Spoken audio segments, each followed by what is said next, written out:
Hello friend, welcome to teaching exam study. दोस्तों, बात करते हैं सीटेट के एग्ज़ाम के लिए कक्षा 6 से 8 के लिए सामाजिक अध्ययन के संबंध में इम्पोर्टेंट प्रश्न का डिस्कस कर रहे हैं हम, जिसमें कि आपकी पेपर 2 में ये प्रश्न पूछी जाती है और रिपीटेड टाइम पूछी गई है। तो वीडियो को आप पूरा देखें, इससे कि आप चीज़ों को समझ पाएंगे और एग्ज़ाम में प्रश्न सही कर पाएंगे। बात करते हैं राजनीतिक गतिविधि में, जो कि चैप्टर 9 से प्रश्न ली गई है। और प्रथम विश्व युद्ध के किस प्रकार में भारत की आर्थिक और राजनीतिक स्थिति बदल दी गई है। तो 159 नंबर प्रश्न का जो सही उत्तर हो जाएगा वो डी नंबर, यानी युद्ध ने औद्योगिक वस्तुओं की मांग में वृद्धि कर दी, जिससे भारतीय उद्योगों का विस्तार हो गया। इस संबंध में हम आपको जानकारी दे दें कि प्रथम विश्व युद्ध जो कि 1914 से 18 तक हुआ था और युद्ध के परिणाम स्वरूप वस्तुओं की मांग में वृद्धि हुई, फलस्वरूप कीमतों में वृद्धि हुई, जिसमें भारतीय वस्तुओं की मांग बढ़ी तथा भारत का औद्योगिकरण तीव्र हो गया और भारत में आर्थिक तथा राजनीतिक परिवर्तन हुए। अगला प्रश्न है प्रश्न संख्या 160 कि 7वीं सदी के आते आते भारतीय उपमहाद्वीप में निम्नलिखित राजनीतिक बदलाव अस्तित्व में आ चुके हैं। यानी कि बड़े भूस्वामी और योद्धा सरदार राजा बन सकते थे। बी नंबर, ब्राह्मणों ने अपने परंपरागत पेशों को छोड़ करके शस्त्र उठा लिए थे। तो इसका सही विकल्प है ए और आर, जो ए और बी जो हैं वो दोनों विकल्प जो हैं इसका सही हो जाएगा। अगला प्रश्न है कि संघ सही मायने में एक संगठन था, क्यों?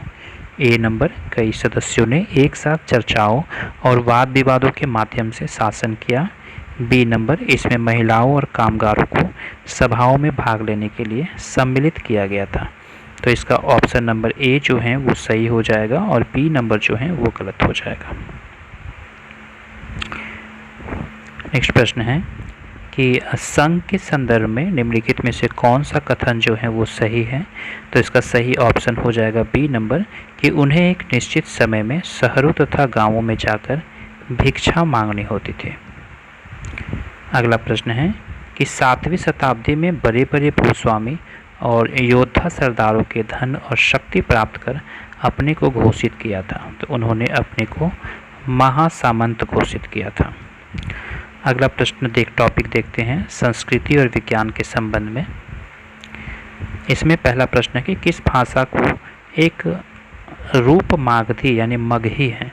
तो सही उत्तर हो जाएगा प्राकृत, यानी प्राकृत भाषा एक रूप से मागधी या मगही भाषा है। मागधी या मगही भाषा भारत के मध्य पूर्व में बोली जाने वाली एक प्रमुख भाषा थी। मागधी भाषा की भोजपुरी, मैथिली, अंगिका आदि नामों से भी जाना गया। अगला प्रश्न है प्रश्न संख्या 165 कि आधुनिक भारत की लिपियों जैसे देवनागरी, बंगाली और तमिल का विकास जो हुआ वो किस लिपि में हुआ था। तो ये ब्राह्मी लिपि में हुआ था। प्रश्न संख्या 166 है कि निम्नलिखित में से कौन से कथन मणिमेखलई महाकाव्य के विषय में सही है। तो इसका सही उत्तर हो जाएगा ऑप्शन नंबर ए, यानी ए, बी और सी जो हैं वो ऑप्शन सही हैं, बल्कि डी जो है गलत है। यानी कि यह तमिल में लिखा गया था।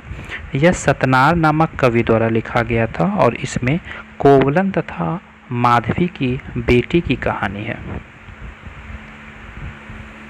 अगला प्रश्न है प्रश्न संख्या 167 कि संगम साहित्य की रचना एवं संकलन किस नगर की सम्मेलनों में की गई थी। तो इसका सही उत्तर हो जाएगा मदुरै। अगला प्रश्न है कि कथन के संबंध में निम्नलिखित कथनों पर विचार कीजिए और उपयुक्त विकल्प का चयन कीजिए। 1, 2 और 3। 1 नंबर कहता है कि मुगल सम्राटों एवं उनके अभिजातों की राजदरबार में कथक नृत्य प्रस्तुत किया जाता था। और 15वीं तथा 16वीं शताब्दी में कथक एक विशिष्ट नृत्य शैली के रूप में धारण करने लगा। कथक को 19वीं तथा 20वीं शताब्दियों में अधिकांश ब्रिटिश शासकों ने पसंद किया था। तो ऑप्शन नंबर सी, यानी 1 और 2 जो हैं वो सही हो जाएगा, बाकी 3 नंबर जो है वो गलत हो जाएगा। नेक्स्ट प्रश्न है डैश में प्राचीन शैल चित्रकला मिली। तो डी, यानी मध्य प्रदेश तथा उत्तर प्रदेश में प्राचीन शैल चित्रकला मिली थी। नेक्स्ट प्रश्न है प्रश्न संख्या 170 कि पीतरा ड्यूरा क्या था? तो यह जो था भवनों को सजाने की एक शैली थी। 171 नंबर प्रश्न है कि निम्नलिखित में से कौन सा कथन प्राचीन हस्तलिपि के संदर्भ में सही नहीं है? तो सही उत्तर हो जाएगा सी कि वे हस्तलिपि थी और उसके बाद मुद्रित की गई थी। अगला प्रश्न है कि मध्यकालीन भारत में मंदिरों को डैश के केंद्र के रूप में माना जाता था। तो सही उत्तर हो जाएगा ए, संस्कृति गतिविधियों के केंद्र के रूप में जो है वो माना जाता था। अगला प्रश्न है कि भारत में आरंभिक मानवों पर समझ के लिए निम्नलिखित में से किस एक प्राथमिक स्रोत को माना जाता था? तो सही उत्तर हो जाएगा मध्य प्रदेश की सैर चित्रकला। अगला प्रश्न है कि सबसे पुरानी पांडुलिपि पर लिखी गई थी। तो सही उत्तर हो जाएगा ए, तार के पत्रों पर, यानी सबसे पुरानी पांडुलिपि जो है वो तार के पत्रों पर लिखी गई थी। तार पत्र के बाद भोजपत्र, ताम्रपत्र और सुवर्ण पत्र आदि प्रयोग किए जाने लगे थे। पांडुलिपि, जिसे मनुस्क्रिप्ट भी कहा जाता था, उस दस्तावेज को कहा जाता है। अगला प्रश्न है प्रश्न संख्या 176 की अजंता की गुफा चित्रों में इस्तेमाल किए गए रंग निम्नलिखित में से किस सामग्री से प्राप्त किए जाते थे? तो ये पौधे और खनिज से प्राप्त किए जाते थे। अगला प्रश्न है प्रश्न संख्या 177 कि गणितज्ञ तथा खगोल शास्त्री आर्यभट्ट ने आर्यभट्टियम नामक पुस्तक निम्नलिखित भाषाओं में से किस में लिखी थी? तो सही उत्तर हो जाएगा संस्कृत भाषा में। अगला प्रश्न है कि पंचवानी और बीजक में निम्नलिखित में से किस महान हस्ती के छंद और विचारों का संरक्षित किया गया था? तो सही उत्तर हो जाएगा बी, यानी कि कबीर के विचारों को संरक्षित किया गया था। तो ये कुछ इम्पॉर्टेंट प्रश्न थे और आने वाली वीडियो में हम नेक्स्ट प्रश्नों के साथ आपके लिए आएंगे। अगर चैनल पे आप नए हैं तो चैनल को ज़रूर सब्सक्राइब कर लें। वीडियो देखने के लिए धन्यवाद। Thank you very much.